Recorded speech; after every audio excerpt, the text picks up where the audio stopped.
Hey, this is DJ Quizno. I want to welcome you to the first ever WHS radio show. Got a great show for you today.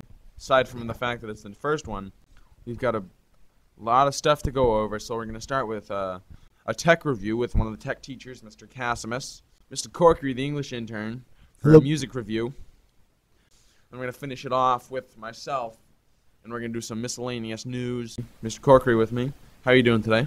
Doing fine, Owen. How are you doing? I'm doing pretty good. So I presume, well, actually, I don't know what we're gonna do. What are we gonna do? Well, I figured we could talk about the music genre that I'm most knowledgeable in right now. That's punk rock. I've been listening to it since I was probably, well, you could say at least 11 years old. I started listening to punk-ish type music, and the rest is history. Now, when did punk rock come around? When was its high point, if you had to name well, I think a lot of people, there is debates all over the place as to when punk rock started or when the first punk band really came. But I think a lot of people generally place it at the mid to late 70s with bands in both New York and the general London area in England. And it started with bands like the Sex Pistols, Clash, and then in America, bands like the Ramones, Velvet Underground, stuff like that. And that was all going on at CBGB's in New York. Yeah, so it says here that Green Day is a type of punk rock. That particular type is called pop punk. What can you tell us about pop punk? Do you know anything about that? I do. Well, pop punk is sort of what it sounds like. And a few instances of bands like that, yeah, Green Day would fit it. They haven't played too much music lately. I think they're coming back, but Blink-182, I think also fits that. And you have punk rock, but there's more elements of melody in it. It's a little easier on the ears, if you will. It's a little less, it's a little more conventional. Okay. A little more of what you're hearing on the radio. It's closer to the songs you hear on the radio than it is to like heavy metal. Yeah, say heavy metal, or even just the sort of bands we were talking about from the 70s. It sort of strayed more in the direction of a poppy influence. Yeah, I'm going to add in a little joke here. What's a chicken's favorite musician? I don't know. What is it? Bach. That's a great Bach joke. Oh, nice. I like that. So, where were we? Well, I was talking about pop punk in relation to Green Day. I would definitely say that's where I started. So I can address popular punk in that way too. That I'm an oldest child, so I didn't have any older siblings influencing me. I didn't have a lot of family very close to my house. Okay. And in general, when I was younger, I just kind of listened to what was on the radio. So I discovered Blink-182 through MTV and shows not really around anymore that I know of, but TRL, Total Request Live on MTV, counted down the top 10 videos. And some people dressed in a punk rock style. Mm-hmm. Did you ever do that? Yeah. Like the spiky hair. I could provide photographs to back this up, but yeah, as I moved beyond high school, well, I would say when I was a senior in high school into college, I really started to dress more, quote-unquote, punk rock. Yeah. I had a mohawk. Oh. A large mohawk when I was a freshman at UNH. Grew to about 8 inches high, if you can imagine an 8-inch fan off the top of your head. How did you go to bed with that? I sleep on the side of my head anyway, and I would only do my hair about once every 3 or 4 days. So that meant half the time you didn't really even have a mohawk, right? No, I did have a mohawk. I just only really washed my hair every couple of days because it was too much work to style it every morning. Yeah.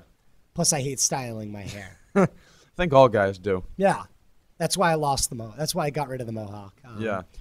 I realized that I was spending more time in the bathroom in the morning doing my hair than I was doing a lot of things, and that just didn't feel like me. It felt like I needed to go simpler, so off came the mohawk, but that little punker inside me remained. Yeah, I think we've got about a minute or two left. Is there anything else you want to add?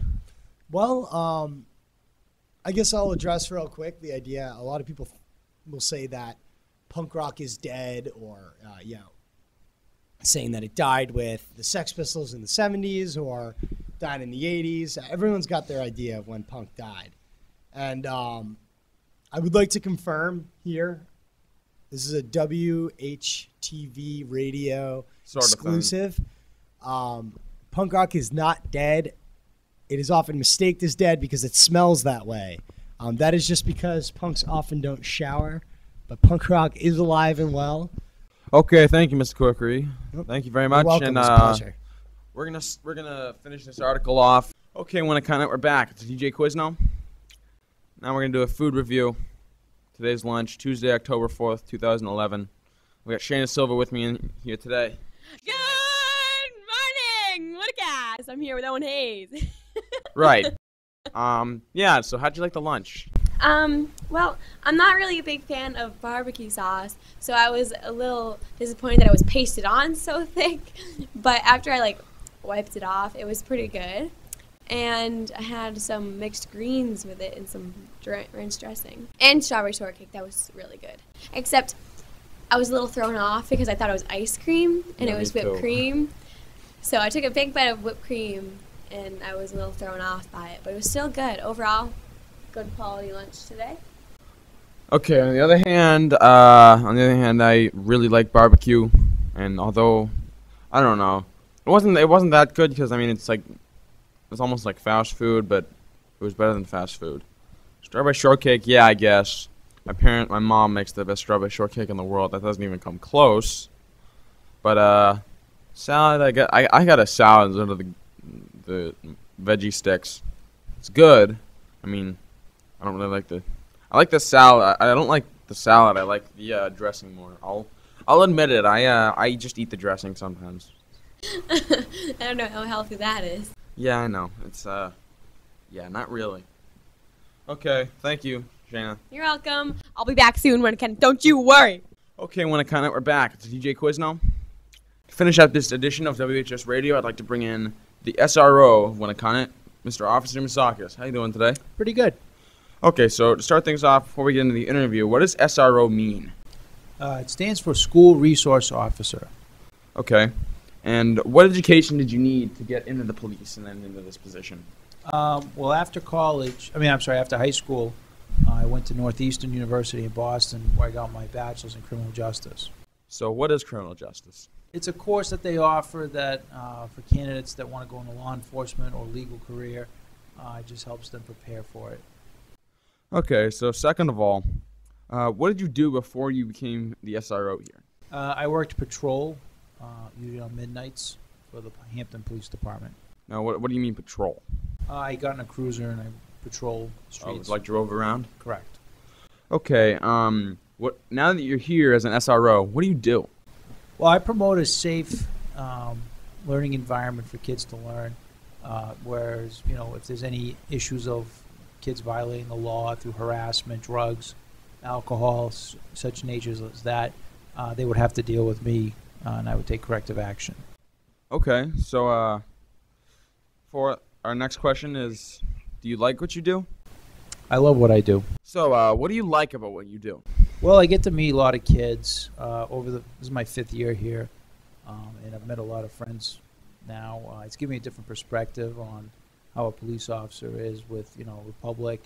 Now that I get to form relations with kids and stuff, be their friends and counselors, instead of, just driving up to dealing with kids when they make mistakes. I get to know them on a daily basis. Okay. When you were in the patrol, how many years did you do that for? I've been in patrol since March of 2000. Okay. So, did you ever like doing the patrol? Do you like that more than the SRO, or do you like being an SRO more than that? I like being an SRO more because you get to deal with you get to meet more people than sitting in a car by yourself. Okay. How much has the school changed since you've come here? Well, this is my 5th year here, and I could say that technology has really advanced where Facebook and Twitter and, you know, friends and all that stuff. And you're actually on a new road where, you know, kids harass each other on the internet and stuff. So it's an eye-opening experience for someone walking in where all this technology wasn't available 10 years ago. Okay. 2 more questions. How long have you been the SRO? September of 2007. Okay. How much have you changed? How much has the school influenced you since you've been here? Well, with all the kids that I've met over the years and stuff, it's not more just black and white, you know, they break the law. I'm more of a guy who likes to try to divert. If someone makes a mistake, keep them from having that reoccur again. So, you know, I try to look at other avenues instead of, you know, giving someone a ticket or, you know, giving them a punishment. Okay, and I think that's it. Thank you very much. Have a good day. Thank you all.